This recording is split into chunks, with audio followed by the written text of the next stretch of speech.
Good evening, everybody. Just to say a welcome to UCL. My name's Nick Tyler. I'm the Director of the Centre for Transport Studies here, and we're very, very pleased to have the opportunity to jointly host the ITC Annual Lecture for 2019. So I'm not going to say any more. We're going to welcome Terry Hill, who is going to chair the evening's proceedings. Thanks very much, Terry.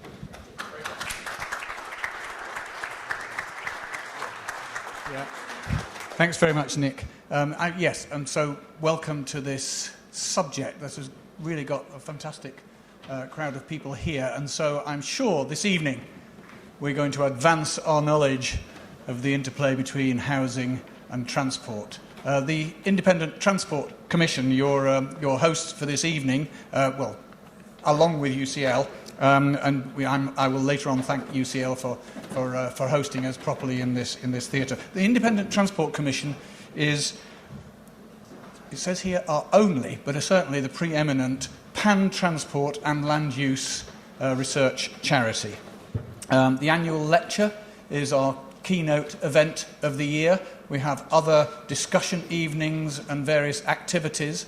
If you want to know more about the Independent Transport Commission, then by all means come to me. We've got quite a few of our commissioners here this evening, and Matthew Niblett is our director, and so you can ask him about other things that we do. And so we're delighted this evening to partner with UCL's Centre for Transport Studies at this event. We're always looking for cross-cutting issues. We don't just stay deeply within transport or even land use. We're looking, 2 years ago, we looked at health and the interplay, and I thought, what's that going to come up with? A fascinating discussion that some of you who may have been there. Last year we did energy and transport, and this year we're doing housing. And we've got some good speakers here this evening, but I'm absolutely delighted that we can have Melanie Dawes to come along and start us off this evening. Melanie Dawes, who's the Permanent Secretary at the Ministry of Housing and Local Government, and what was DCLG, and I think you were there from 2015, I think it was, for quite some time, and therefore has worked all the way through as it has morphed into this broader department, and is here to start us off this evening. So Melanie, without any further ado, can I hand over to you? Thank you very much.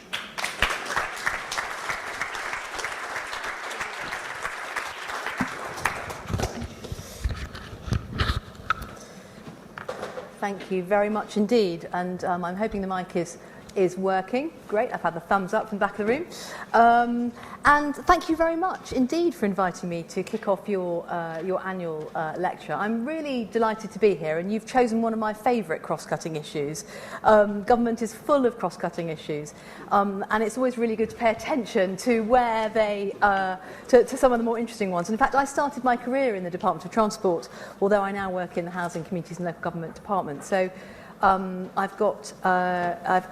had some experience of some of the differences and some of the similarities. And I think, it's clear that there are synergies. Of course there are, between housing and transport. In essence, both are about people and their day-to-day lives. They're about where people live and work, about how they move around, able to live and prosper and live their lives in their local economies, their local communities. So this is, in the end, absolutely about local places working for the people who live in them, and housing and transport working together. I think it's worth saying, though, that there are also some quite big differences in the way that transport and housing work.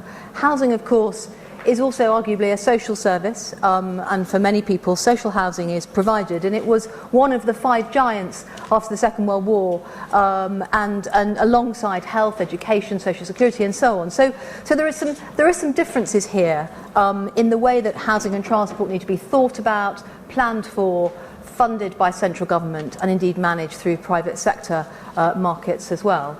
And I think that's another area where there's some similarities and some differences. You have in housing a largely private sector market, certainly a private sector market for land, and most homes are built by private sector entities, including housing associations, although some, of course, and I hope increasingly will be built again by local authorities.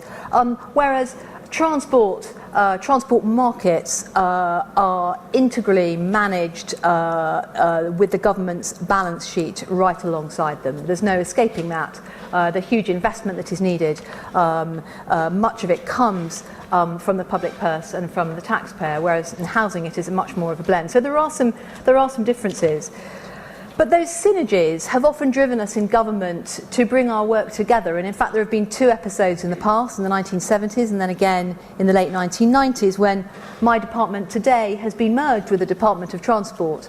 On both occasions, after about 5 or 6 years, I think it was actually about 7 years it lasted in the 70s, a little bit longer under the last Labour administration. It was too big, and I'm sure there are many experts in the room who will remember some of the things which caused the last demerger of our great departments. But you know, that shows in a sense the sort of scale of what we're both dealing with. So how do we work together today? The way that I and my opposite number, Bernadette Kelly, who is the Permanent Secretary at Transport and who I believe did the same opening address at last year's lecture, she told me about that, and was very glad to do it as well. The way that we increasingly try to think about this is at the local level through place. And so that's partly about the planning system, increasingly trying to drive more spatial policies at a slightly higher level than the typical local authority footprint. Really good examples of that in London. You can see a lot of the big developments in London have benefited from that more strategic view that the GLA and the Mayor are able to have. And we've extended those powers, those plan-making powers now to the mayoral combined authorities. So it's something that we're doing more of. We try to integrate our funding streams. It isn't always easy, but we do, again, particularly where we have that extra democratic layer of a mayoral combined authority.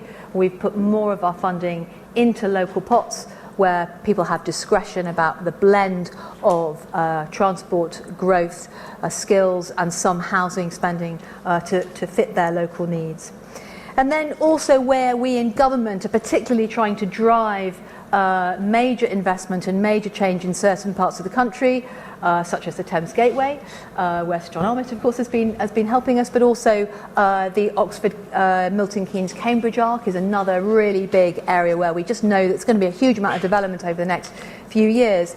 We have integrated governance now in Whitehall so that we can try to join that up, and also with one voice and with one set of levers, basically help the local players, all those local authorities, local transport bodies, to get together and work on what are often very long-term plans and very ambitious plans.